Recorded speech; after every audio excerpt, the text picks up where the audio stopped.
ही आपल्या गोशाळेची मागची बाजू आहे. समोर रस्ता आहे वरच्या बाजूला, ज्या रस्त्याने आपण गोशाळेमध्ये प्रवेश करतो. हा ओहोळ आहे.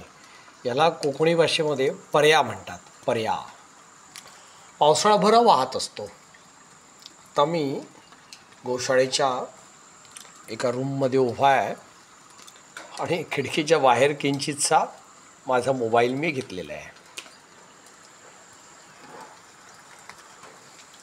आपले 4.5 एकर गोशाळा परिसर आहे.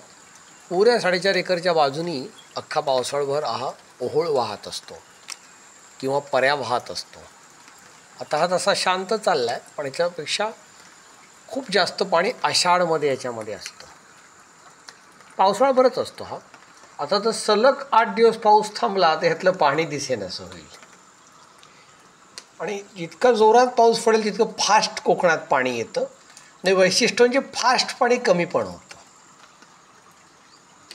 हे जे तुकडे पडलेले दिसत आहेत खाली, हे पाण्याखाली जातं. किंवा हे जे जोतं दिसतं आहे खाली, वर दगड आलं आहे किंचित, ते पाण्याखाली जातं जास्तीत जास्त. हा परिसर पाण्याखाली एवढा जातो. बस एवढं जास्तीत जास्त पाणी इथे असतं.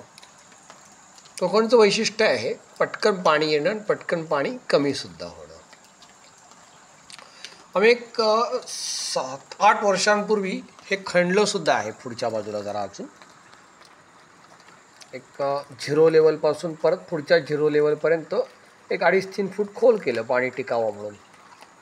इथे गोशाळेच्या विहिरीला पाणी भरपूर असतं, पण तरीही भरपूर वापर केला तरी कमी पडू नये म्हणून पुढे मागे हा ओहोळ खोल करण्याचं पण डोक्यामध्ये आहे. दोन्ही बाजूला 0 धरून मध्ये एक 6-7 फुटापर्यंत जायचं, म्हणजे पाणी तिथे स्टोअर राहील की जे पटकन निघून जातं ते, आणि आजूबाजूला पाणी वाढेल.